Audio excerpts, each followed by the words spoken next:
Right. Hello and welcome to the Stories with Sash podcast. You join me for another episode, and I'm actually joined this time by yet another guest, who's a chap that I've known for a few years now, and I met on the Mongol Rally. His name is Adam Smith, and he is actually a motoring journalist, so probably the most motoring related person I've had on the channel, and somebody who in theory should know about their cars. So welcome, Adam. Welcome to the podcast. Thank you very much, Sash. Thank you. It's good to be on. Yes, I know it's been a while since really we've had an in-depth car chat. I know you know, I do tend to comment on we comment on each other's stories, particularly when there's cars on it and stuff like that. And, Absolutely. And I mean that's the way for it. So just how you been? Everything good? Yeah, all good, thanks, man. So it's a bit of a strange year, really. It is. So especially considering normally I'd be sort of out driving lots of lovely new cars, but we've been a bit steady this year with regards to launches and things. Mm-hmm. And obviously I was supposed to be doing Mongol Rally again this year as well. Mm-hmm. Which has sadly been cancelled. So we'll see what next year brings, I suppose. Yeah, I know. I mean, so that's interesting, really, because as I mentioned, if we take a step back, so obviously we met back in 2016 now. Yeah, which is when we both did partake in the rally. And so, I mean, just for the viewers, obviously, who don't know, obviously people often come to me and say you're big into your cars, and I was like, yeah, I mean, I have a strong interest in cars and like playing around and messing around and doing that. But really, when they say that to me, I want to refer them to you, because when it comes to cars, people have said over the years that I've had some interesting collection of tat, but I really think my car history is in comparison minuscule compared to yours. I mean, for instance, how many cars do you think you've owned, or do you have a record of it? It would be, I do somewhere. I think around approaching 40, I reckon. 40 cars. You're the same age. How old are 26, you? You're the same age 26. as me? 26. Okay, so just a little bit older than me, but 26 and you've owned 40 cars. I mean, that's pretty incredible. And you're actually, we're actually recording this podcast you're in one of your cars, which is in my Mark II MX-5. A staple choice of any poorly paid motoring journalist, really. I mean, they are great cars. I mean, I remember messaging you a few months back, because I did actually very briefly own one. Sadly no longer, because of COVID. I don't want to mention it for too many times, but so I had to sadly get rid of it. But the MX-5 is a great car. Absolutely fantastic. This is my fourth one now, I think. I was going to say, it's not your first rodeo with it, is it? No. Thankfully, has it always been Mark IIs? It's always been Mark IIs. So here's a controversial opinion straight off the bat. I'm not a big fan of pop-up headlights. Wow. Wow, really? No way. I don't know. They always seem a bit ugly when they're popped up, and then the car looks a bit strange when they're popped down for me. But I've always thought the Mark II is such a good-looking car, because there's elements of sort of FD RX-7 and a little bit of Jag XK in there, obviously shrunken down. I just think it's a really elegant car. You can get some, obviously with MX-5s, they've always been, really hot on their special editions. So if you find the right one, you can get some really lovely specs. So mine, for example, is my current one is what's called a Phoenix. So it was the first a limited edition run when they first facelifted it. So it comes with really nice brown leather heated seats. It's got a Torsen limited slip diff, electric everything. Yeah, it's really, really nice car. Yeah, I was going to say, because the one that I briefly owned was also a limited edition. It was a 10-year anniversary edition, so it was a bit older than yours. Yeah. But celebrating 10 years of the MX-5, so it was a 99, and it got some nice optional extras as well. It had some nice wheels on it, limited slip diff as well. It had a 6-speed manual, which interesting. I read some stuff on the forums, and I don't know whether you would agree with this, but I think actually, because I've driven a 5-speed one, I actually think the 5-speed ones are better than the 6-speeds that they ever did. Yeah, I've never actually driven a 6-speed. All mine have been 5-speeds, purely because of what I've Right. read on forums as well, stating that the 5-speed's the one to go for, because I think the idea of the 6-speed is you think it's going to be a bit better on motorways, but from what I've Yeah, which heard, it isn't. they're so low geared that it's it doesn't make any difference. Because I No. mean, even in the 5-speeds as well, it's screaming at 70 miles an hour. So yeah, you just gotta deal with it really, or just buy a big old barge like I did. Well, I was going to say, so obviously this isn't your only car. No, You know, I've yeah, it would be difficult, but you've got many other cars. So what else have you got?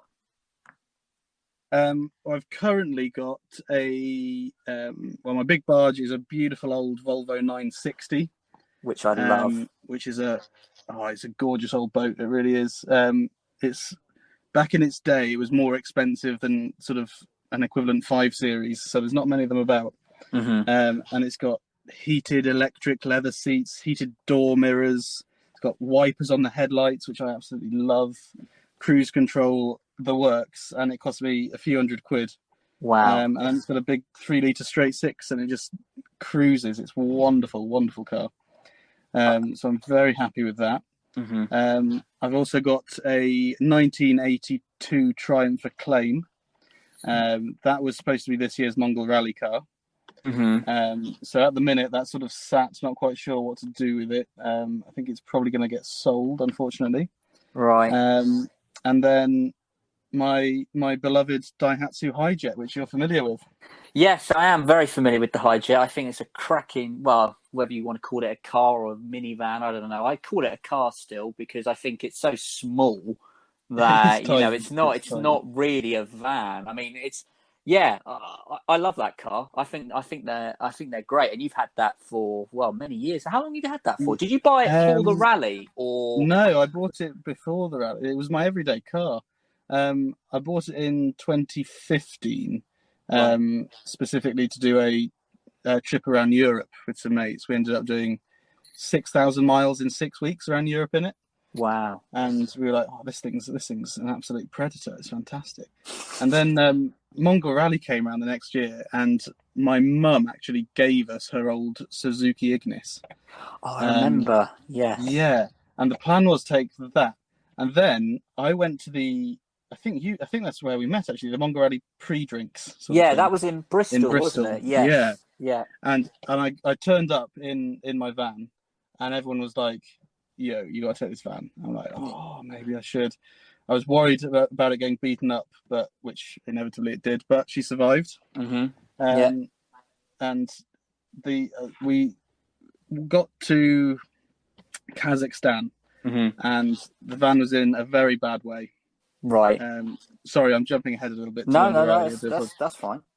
We got to Kazakhstan, and the van was in a pretty bad way, and we had 2 options. Basically, we've been severely delayed in Turkmenistan, and so our visas were running short for Russia.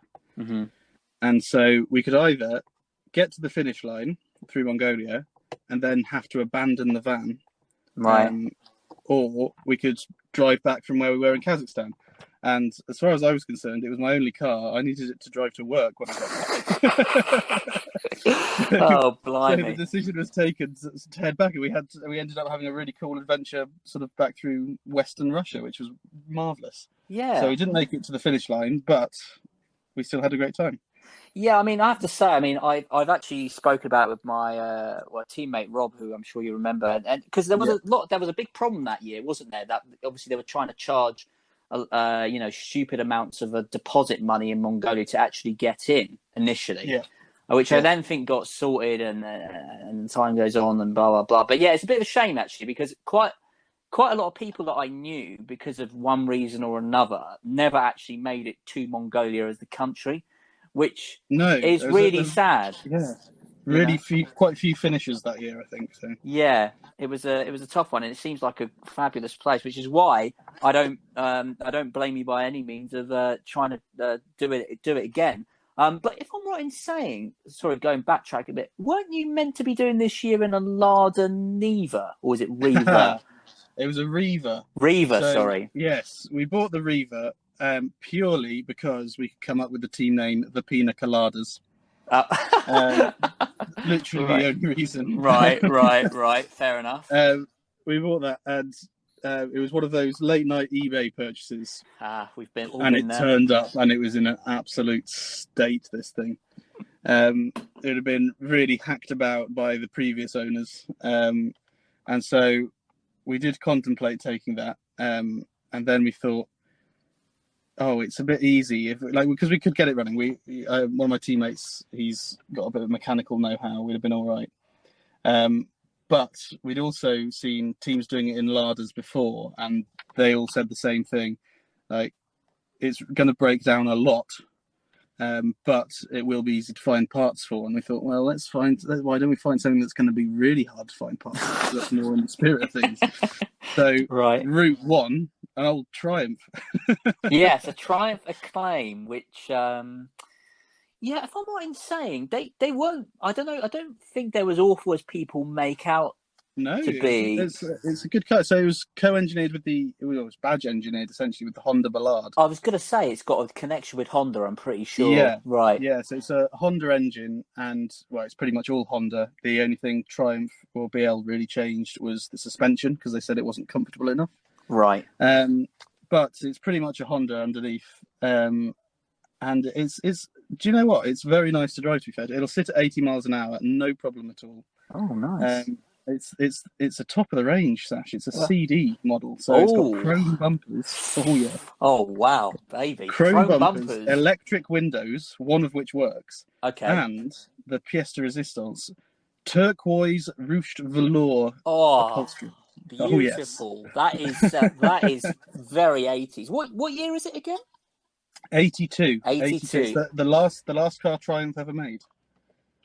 Was it the Acclaim? Yeah. I thought it was the TR7 for some reason, but maybe it was the last new car they brought out or something. Yeah. Oh wow. The last new model, but it's the interior is fantastic. It's so 80s. I was going to say velour is very 80s, isn't it? Especially brown-esque. No, I have to say I don't think that is actually a bad choice. I think people maybe from the outset go, "What the hell are you doing?" But I know obviously from the parts perspective, probably isn't going to be very easy to find stuff out there, which, like you say, is in the spirit of things. But I think that's actually a semi-wise choice, actually. Because at the end of the day, there's fewer things to go wrong on an older car, and the bits that do go wrong, you tend to be able to bodge yourself mostly, and then just sort of bring a few essential spares with you. It's got decent ground clearance. It's basically an off-roader. Yeah, it's basically a Range Rover, mate. So it's why not? I mean, so how many of you were meant to be doing? How big was your team meant to be this year? Three of us. Right. So one of the old crew, and then my little brother was going to be joining us as well. Oh, that's a nice idea. To be fair, so obviously now, due to the C word, which I won't mention, it's obviously been postponed amongst many other things. So what's your plans? Are you intending of doing it again next year? We'll have to see, really, because obviously this is, we don't know how long this is going to go on for. True. And also just the job market in, my industry, it's sort of shrunken a little bit due to this. So it's if I've still got a job, I'd like to probably try and hold on to it for now, I think. So I might put it off to the future. Yeah. But we will this month be doing Mongol Rally X. Yes, which I've seen. Yeah. So can you tell us where you're planning on going?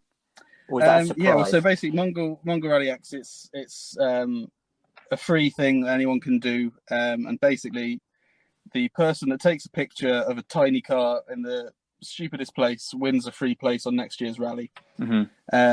So we're currently on the lookout for some absolute bargain chod in the form of some sort of Micra or Fiesta, something like that.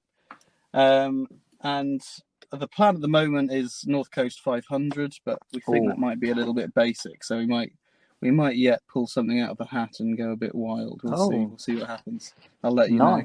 nice. No, I'm intrigued. I have to say, it's a good idea that they put together the Adventurous the Mongol Rally X for this year. To be fair, it'll be interesting to see what people come up with. Yeah, absolutely. But yeah, no, good stuff. So you've kind of alluded to already, and I mentioned right at the beginning of the podcast. So you are actually a motoring journalist, which is hardly surprising given your interest in cars and stuff like that. So tell us a little bit about just sort of highlight really how did it all come about really, and like what's your sort of background with this sort of thing? Because obviously I imagine obviously you've been into cars since you were probably very little, I imagine. Oh yeah, I can't ever imagine a time when I wasn't obsessed with cars. Mm-hmm. And so I was at sixth form, as you do, going through the motions. Chosen subjects where you have to write a lot. So English was always one of my stronger subjects. And then sort of looking at what to apply for at uni, and I had no real idea of what I wanted to do still. And then one of my teachers said, "Oh, why not try journalism?" I thought, oh, that's a good idea. I can write a bit, and then I've always grew up reading Evo magazine and Top Gear magazine. I thought, oh, maybe I could do a bit of that. And so I applied.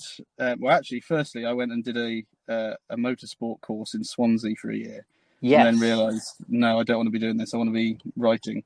So then I went to a uni in Surrey and studied journalism, and it all went from there really.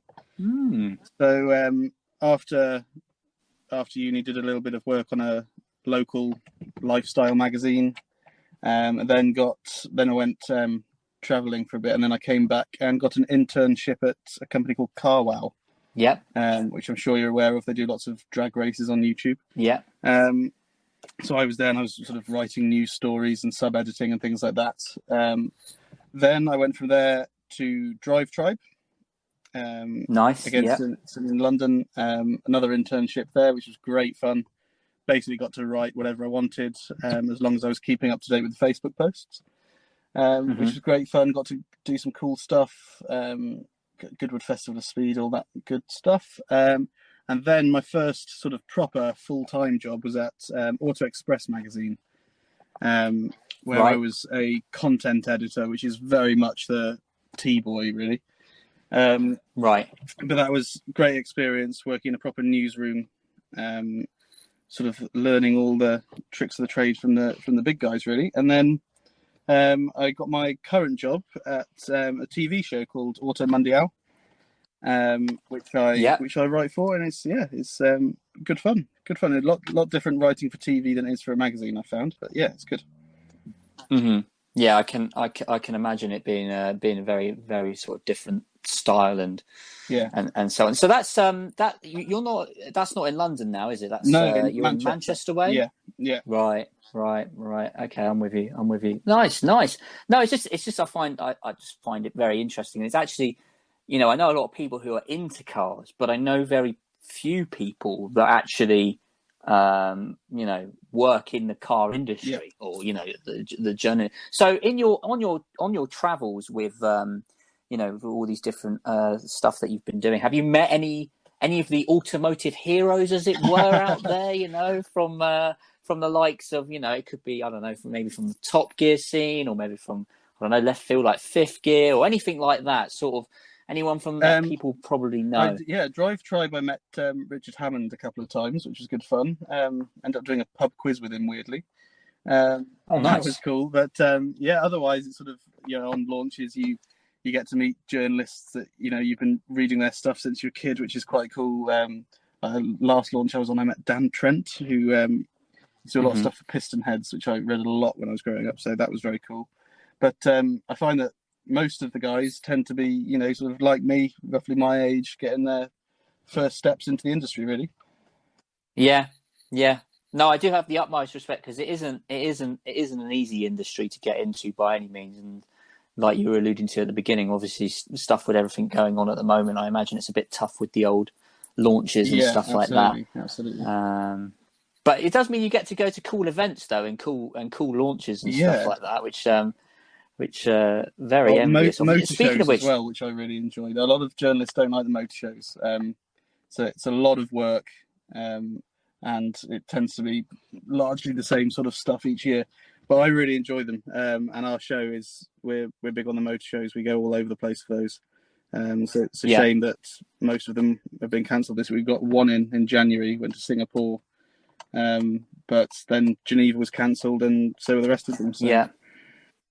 I know it's a real shame, and to be honest with you, Geneva's always been one that I've wanted to go to, and I know amongst many other people who have said a lot of this year, but I really wanted to go this year, and it got cancelled, obviously due to everything that's going on, which is a shame. Have been fortunate enough though that I've been to the Festival of Speed and went to the Revival for the first time, Goodwood Revival last year, which I really enjoyed actually. I'd love to go there. I've never done Revival. I'd really like to. I think you'd weirdly prefer it in some ways because you like kind of old tap like me, and there's a lot of that there. And I think last year they were celebrating the 60th anniversary of the Mini. I think anyone who's gets the opportunity to go should definitely go. And I'm quite fortunate my parents don't live too far from there, which is makes it the ideal venue, really. Yeah, it's a pretty magical place, really, when you go there. It's really cool. It's just the fact that, I mean, I remember a couple of times going there and people come from all around the world to come to it, you know, which I think is crazy. And, you know, people, you know, and having it on your doorstep is, or even in the UK, I think it's just such a privilege. So I suppose, well, a few questions as, you know, a man in the industry or whatever. So what can people like petrol heads like us expect for the future? And by that do I mean the world is being overtaken. Well, there's a lot of electric cars going on at the moment and other forms of powertrains for cars. What does that mean in terms of the motor industry as a whole? Because I think the UK has announced that from 2035 they're going to stop selling internal combustion cars or something like that. I mean, what's your thoughts on it? Do you like electric? Are you worried? What can you expect? I'm not worried. I do like electric cars. Obviously, there's good ones and bad ones, as with anything. But as an entity, I don't think they're a bad thing at all. And I don't think that they mean the end for internal combustion. I think there will always be, however high or low volume it is, there'll always be specialists making cars for petrol heads. Mm-hmm. You know, they're always going to be there. People are always going to want a manual gearbox and a loud engine. I mean, look at the new Gordon Murray car, the new T50. That's a naturally aspirated V12 with a manual gearbox being released in the 2020s. You know, it's there's always going to be stuff there, and there's always going to be the old cars as well. They're not going anywhere. You know, your Hyundais and Kias might end up in a scrapyard, but there'll always be, you know, your supercars, your hot hatches, and things like that going around. So I'm not worried. I think right now as well, focusing on the present, we're in a really good time for particularly performance cars. And there's so much good stuff coming out. There's a lot of stuff that is a bit pointless. This pursuit of, you know, statistics and numbers over everything else, I think, is gradually starting to slow down a little bit. You know, people have realised that it's more about the enjoyment of the drive than the actual straight line performance. But yeah, I think electric cars, they are actually really good fun to drive. It's a different kind of fun, for sure. But it's by no means the end for petrol heads. I mean, that's reassuring to know, because I imagine what electric cars or whatever powertrain we end up using in the future will kind of do what the car did to the horse, really, because you know, the horse was sort of now is like a recreational, you know, thing, and hopefully, I'm guessing from what you're saying is that the car could be the internal combustion engine car, like your old classics and supercars and stuff like that, can be used for weekend fun or, you know, nice evening drives and stuff like that, which is good. To be fair, I've had a couple of little experiences with electric cars, and I do like them in a weird way. They're very odd, I think, is in obviously their power delivery, not having any gears or anything like that. I think that's very strange. But I do think it's the way forward. To be fair, so I mean, jumping around slightly a little bit. Obviously, you mentioned the Gordon Murray car, which obviously has got that huge fan at the rear of it, which I think is incredible. Yes, And I was yeah. reading a little bit about that and watching a lot of reviews. Because what I've noticed, I don't know whether I'm just a bit behind the party, but obviously when they launch new cars and stuff like that, and I noticed it this week with the Aston DBX. I think that's just been allowed to publish everything. So I've seen so many presenters, journalists out there and stuff like that who have all put all these videos and YouTubers and stuff like that of the Aston DBX. Is that how it works normally? They choose a day where you can just release a video that you may have already pre-filmed or you might have done the day before or anything like that. Yeah, exactly. And go from there. Typically there's an embargo on everything. So they'll invite you and you say, yeah, you can drive it, but you can't publish your review until this date. Right. Doesn't not with everything. Sometimes it's there's a lot of different ways of doing it. Sometimes it'll be, yeah, come and drive the car, and then it'll be a case of everyone rushing to get their review out as fast as possible on the plane home. But then sometimes it's, yeah, do it this way, do it that way. But for us on our show on TV, we don't have to be as up to the minute as the magazines and the websites do. Right. For Autocar and Auto Express, they're weekly magazines. They've got to get stuff out quickly, and their websites are huge as well. So they'll be aiming to get things out before the other does, essentially, so they can do well in the rankings on Google. But for us, with it being a TV show, there's not that great rush. Which a lot of my peers are quite jealous of sometimes. No, I can imagine. Actually, just so on the subject of like cars and presses and stuff like that, what's like the most powerful car that you've either driven or been a passenger of or experienced or anything like that from, say, well, it could be from any era really, but I suppose maybe focusing more on the modern stuff really, because we've talked about a lot of supercars and hypercars out there that are just, they're just stats nowadays, a lot of it. And, who's the most powerful, who's got the most horsepower, the most torque and the best top speed and so on. So I'm interested to see what your experiences are of it. I think probably the most sort of shocking performance car was the Tesla Model 3 performance. Absolutely.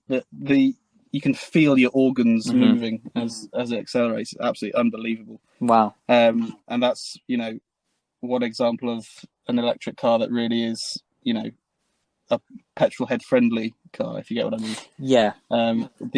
It's sort of addictive the way it just goes. It's not like nothing like any internal combustion car I've ever been in, really.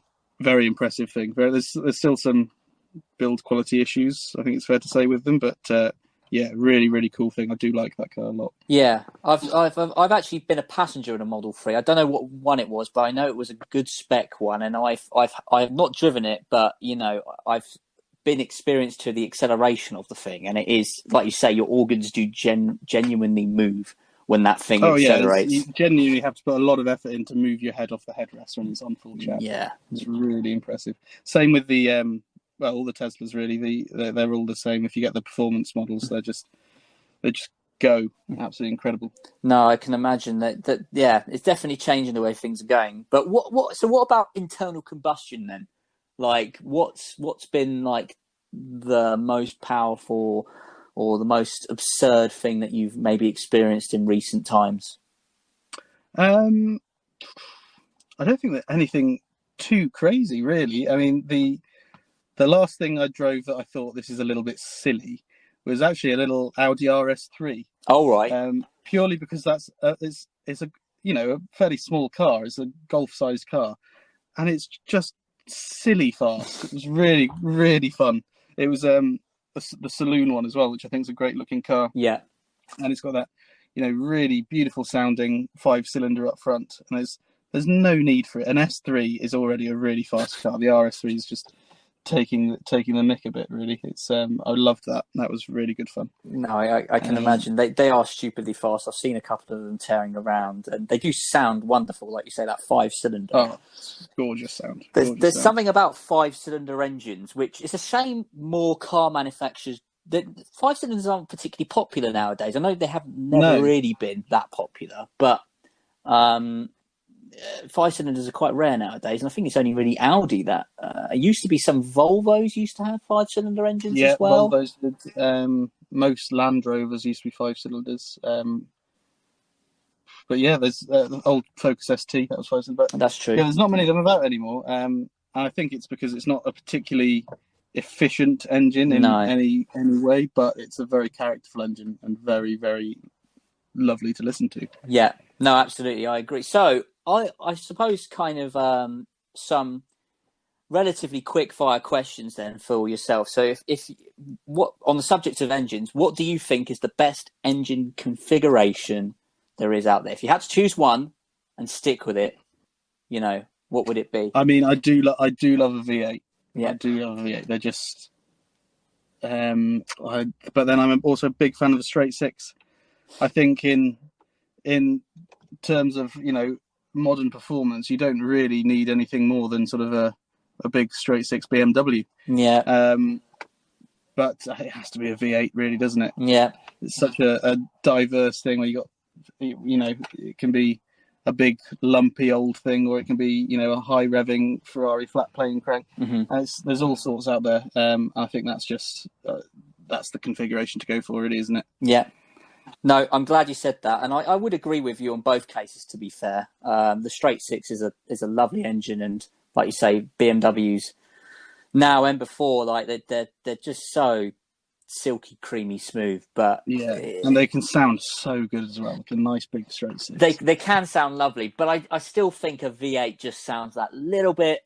I don't know. It's something about it. Obviously, I know it depends on the V8 as well, but generally speaking, you can't really go wrong with a V8 in terms of sound.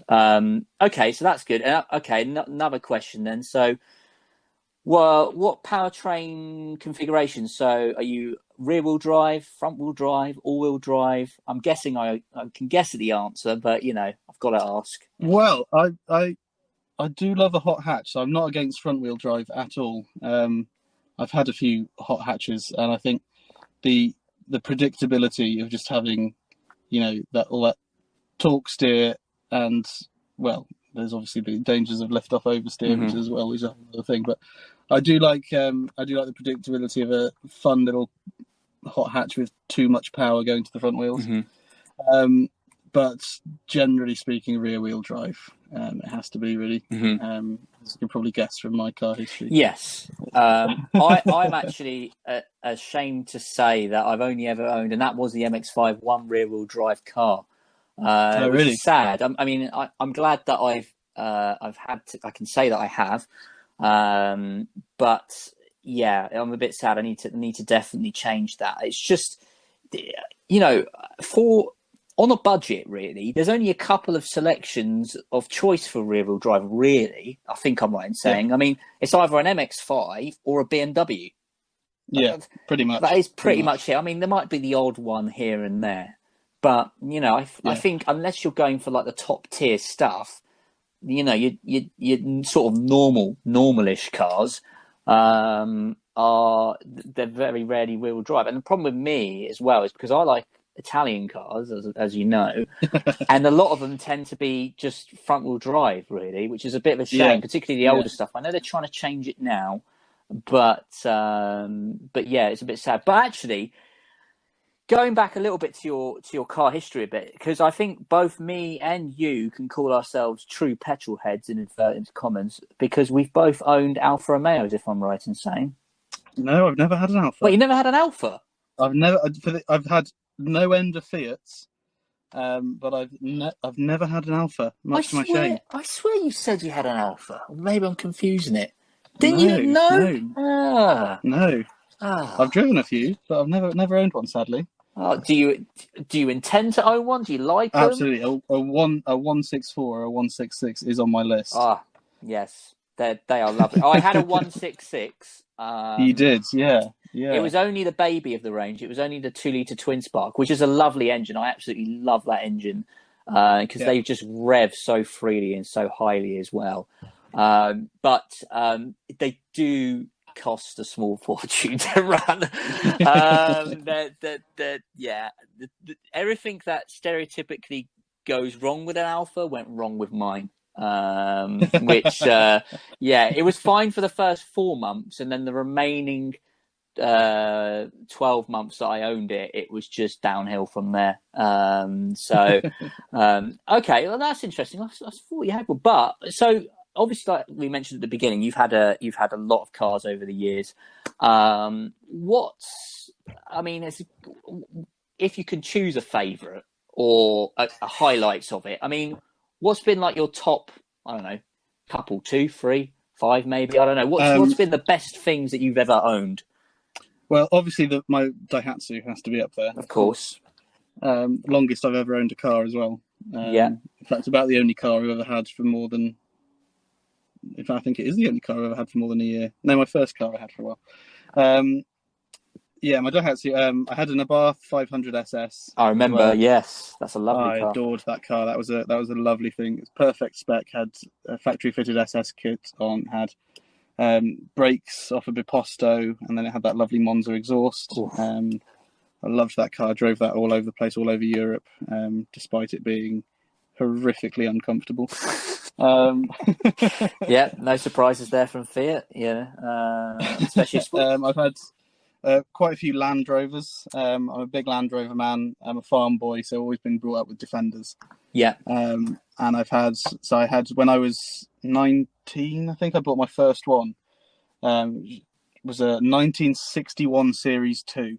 Oh, it was absolutely gorgeous. And this was back in the day where you could actually afford a Land Rover. Yes. I paid £1,000 for it, for a 1960 no Series 2. No way. Yeah. It was originally sold to the RAF, and then it had been sat on the same farm in Herefordshire for the last 40 odd years. When I picked it up, and it had been hacked about a bit. It had the engine from an old Daihatsu. It had seats from some sort of Triumph Dolomite, I think. Right. And then it had a homemade dashboard because it was a pre-A, a pre-2A. It was a original Series 2. So it didn't really have a dashboard as such from the factory. So the farmer had built one himself and then covered it in some very tasteful brown carpet. Oh, lovely. And I loved that thing. I was driving it to Swansea once. Oh. And it was a short wheelbase pickup truck. So when you're going over speed bumps, you could get the back wheels off the ground. You get air on the back. Oh, blimey. Which was always good fun. But then it happened at 50 miles an hour on the A44, and I was like, hang on a minute. Oh. What's going on here? I pulled over and realised I'd run over a piece of my own chassis. Ah, right. Okay.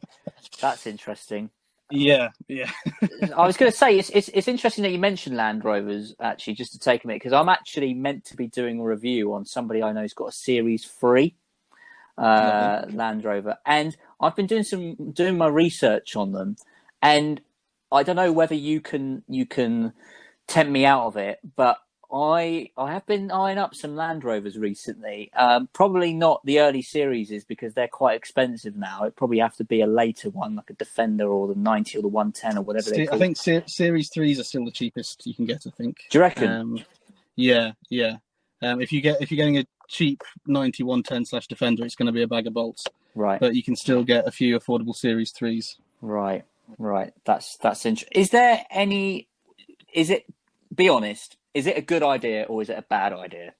Oh, it's a terrific idea. Yeah, okay, great. As long as are you planning on using it as an everyday car? No. Okay, good. Yeah. Don't have one as an everyday car, really.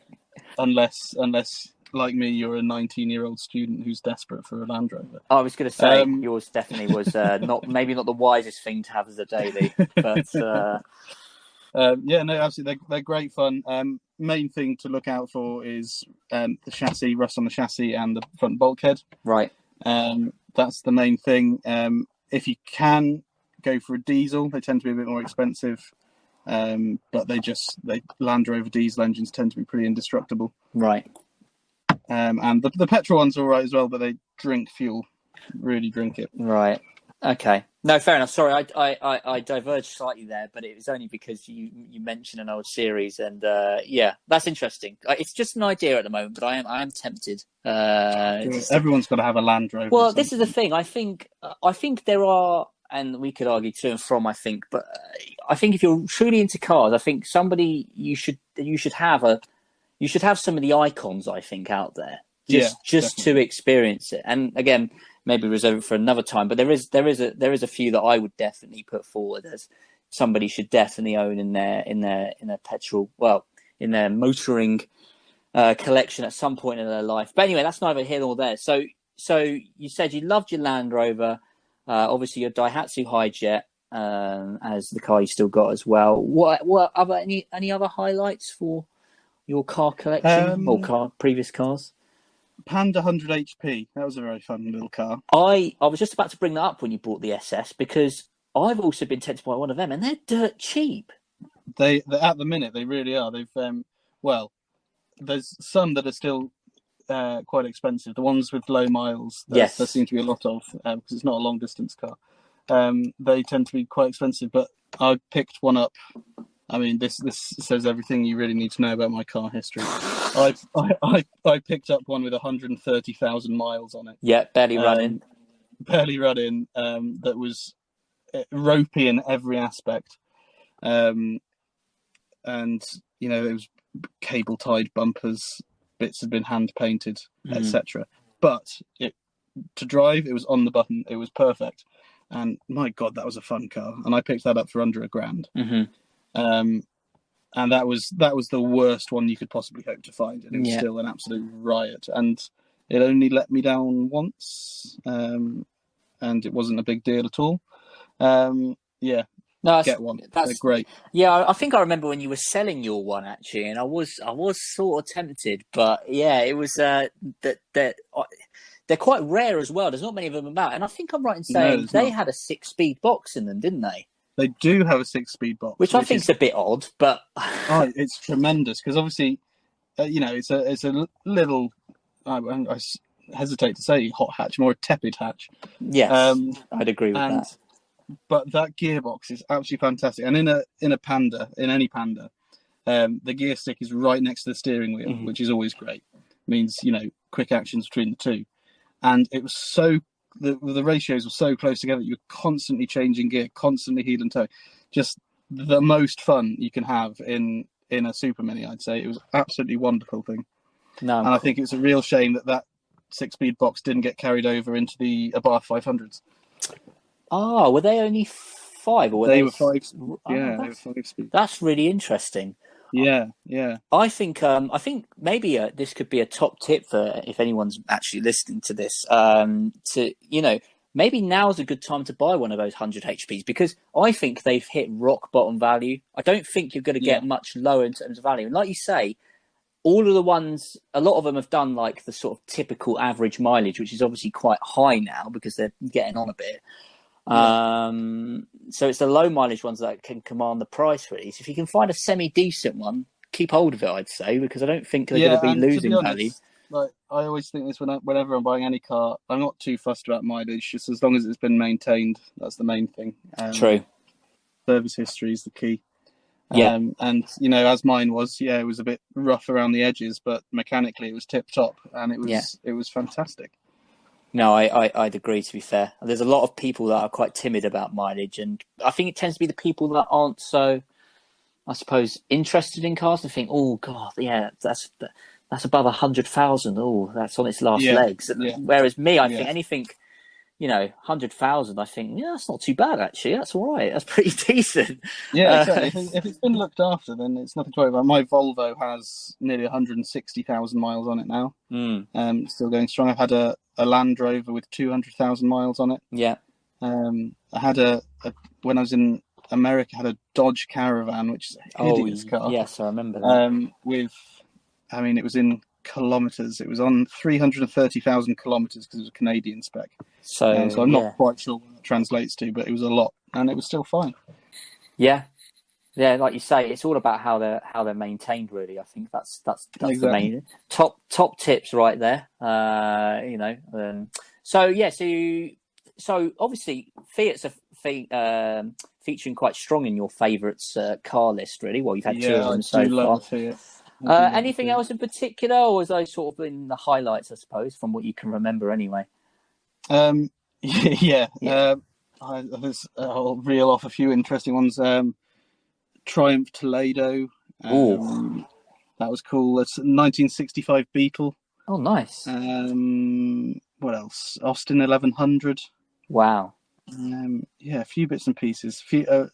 When I started out driving, I was big into the old VWs, so I had a few old Ah. 80s VWs and things.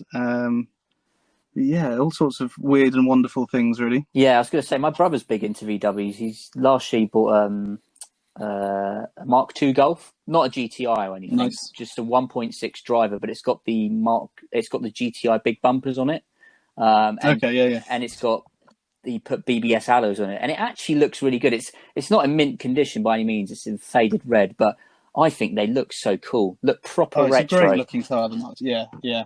My like my first car was a Mark II Polo, which was very much sort of a scaled down Golf. yeah, It was the bread van as well, and it's just such an of its time car. It looks so period correct. It's it was the car to have at the time, wasn't it? A Golf. So yeah, yeah. I mean, people always regard the Golf as like, if you want just a good car, that's not really going to let you down. People always go for a Golf, and I think that's sort of maintained the same sort of perspective over the years, really. So yeah, yeah, they've done pretty well. So okay, so obviously, as we said, you've had a pretty interesting car history and so on. So I think to sort of maybe wrap up, what is it? Well, actually, have you owned? Is there a car? I'm trying to think. How do I phrase this? Is there anything that you haven't that you really want to own? Obviously, I imagine there's quite a few, but like maybe something that's next on your hit list yeah. that you have an itch to scratch. Like, I'm intrigued. Yeah. First gen Boxster. I really fancy because they're seriously cheap. They're Interesting. such good value now. If you can look past the absolutely horrendous interior, especially if you get one in that horrible baby diarrhea color. Yeah. But they're fantastic. Or possibly a first gen 3 litre Z4. Yeah, I was gonna. Yeah, I was gonna say because funny you should mention it because last year I was looking at potentially Z4, and yeah, that's a good alternative. I think I'd rather the, but that's just a They're a personal lot preference. I nicer think I just prefer inside, the way but they look. for Boxster money, you're going to be. It tends to be a sort of more lowly spec Z4. Yes. But I drove a 2 litre first gen Z4, and even that was a great car to drive because it was very much you were using all of it most of the time. Because it's sort of not much more power than an MX-5, and it's a bit heavier than an MX-5, so it was quite similar in terms of performance. But it meant you could just rev it and thrash it, and it was great fun. No, I was going to say I do get that, but then it comes to the point where I think, as you mentioned with the Z4, I think you're just going to have to go for the top end 3 litre VC. I think that's the engine that belongs, because if you buy the lower end one, you may as well just buy an MX-5. Yeah, exactly. And also I'm an absolute tart, and I can't stand not having the top spec. Yeah, oh, well, true. You've got it. Well, as your Volvo is currently shows. I didn't even. Do you know what? I remember when you first got it, and I was like, "Is that the 2.5 litre?" You're like, "No, don't be silly. It's the 3 litre." I was like, "Do you know what? Because they're not very common. The 960, isn't it? No, very rare car. Yeah. I was going to say. So I sort of looked and I was thinking, God, it looks like from a distance, it's like a bit like an 850. I mean, they kind of looked without. They kind of look similar Volvos of that period. They just they just put them in a photocopier and just sort of gradually scaled them up a bit. Right, that's really interesting. So Boxster or convertible, something like that, a Z4 or a Boxster, that's on the probably list. next to the hit list. I'd like another Abarth as well. But there's a lot of ropey ones out there. You've got to be careful with those. A lot of them have been absolutely thrashed, and a lot of them have been modified as well. So be careful with it. But otherwise, always on the lookout for Land Rovers, but they're getting more and more expensive. Yeah. But yeah, I think I do like my 2-seater convertibles. So I think Boxster or Z4. I don't blame you. I mean, especially at the moment while the weather is absolutely scorching, you know, a convertible bit of sunshine is the perfect recipe. I'm definitely gonna have to get back on the convertible scene because I absolutely loved my MX-5 when I had it for a bit. It was a magical car. It just doesn't matter. The speed and the numbers are just completely irrelevant. Oh, completely. Especially when the roof comes down. It's the complete sensation of the speed and so on. So it's pretty decent. Well, I suppose you know we've been droning on a little bit now and talking about your very interesting car. Well, I find it interesting anyway because I don't think I've met anybody really who's owned as many cars, not at our age, as you have really. So I mean, I suppose it's a good time to sort of wrap it up really, but. I was just going to say, you know, like, thank you so much for coming on, giving up your time It's been a pleasure. to chat cars. We're definitely going to obviously have to meet up in the near future when things do sort of, well, when I'm sure they will. It's just a question of how long get back to normal a little bit because I think got to share the car community love. You know, I don't think. I mean, I know you work with a lot of them, but I don't think there's enough of them out there. We'll have to go for a meet at Cafe and Machine or something like that. Absolutely, no, for sure. But like I say, Adam, thank you very much for coming on. No problem. Pleasure. Thank you for having me. Nice to catch up, and yes, I'll obviously let you know when this when this is broadcasted, and if you feel the need to listen back to it, you're more than welcome to. Wonderful. But like, thanks for your time and everything, and we'll chat again soon. Great. Thanks very much, Sash. All right then. Cheers for joining, everyone. Cheers. Speak to you soon, Adam. Bye. Ta-ra. Bye.